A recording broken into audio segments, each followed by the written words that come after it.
السلام علیکم ورحمۃ اللہ وبرکاتہ۔ ایک گاؤں میں غریب نائی رہا کرتا تھا جو ایک درخت کے نیچے کرسی لگا کے لوگوں کی حجامت کرتا۔ مشکل سے گزر بسر ہو رہی تھی۔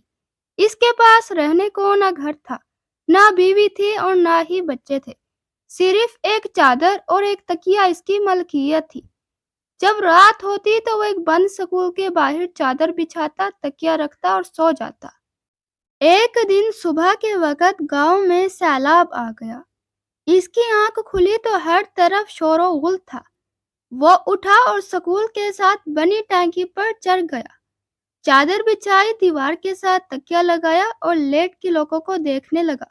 لوگ اپنا سامان، گھر کی قیمتی اشیاء لے کر بھاگ رہے تھے۔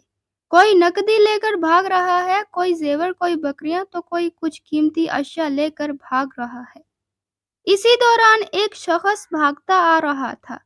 اس نے سونے کے زیور، پیسے اور کپڑے اٹھا رکھے تھے۔ جب وہ شخص اس نائی کے پاس سے گزرا اور اسے سکون سے لیٹے ہوئے دیکھا تو غصے سے بولا، اوئے ساڑی ہر چیز اجڑ گئی ہے، ساڑی جانتے بنیے تے تو اتھے سکون نال لمبا پیا ہے۔ یہ سن کر نائی بولا، لالے آج ایتے غربت دی چس آئی ہے۔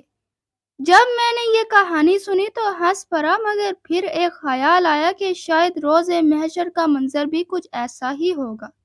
جب تمام انسانوں سے حساب لیا جائے گا، ایک طرف غریبوں کا حساب ہو رہا ہوگا، 2 وقت کی روٹی کپڑا، حقوق اللہ اور حقوق العباد ایک طرف۔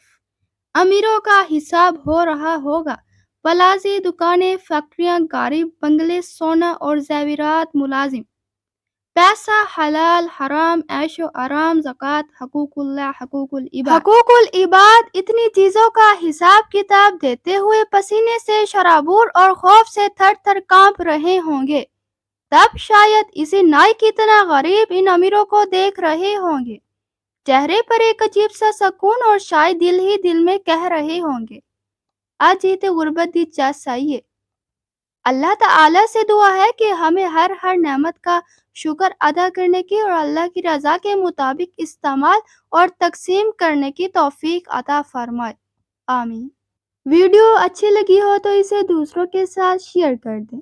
مزید اچھی ویڈیوز کے لیے میرے چینل کو سبسکرائب کر دیں۔ ملتے ہیں نیکسٹ ویڈیو کے ساتھ، تب تک کے لیے اللہ حافظ۔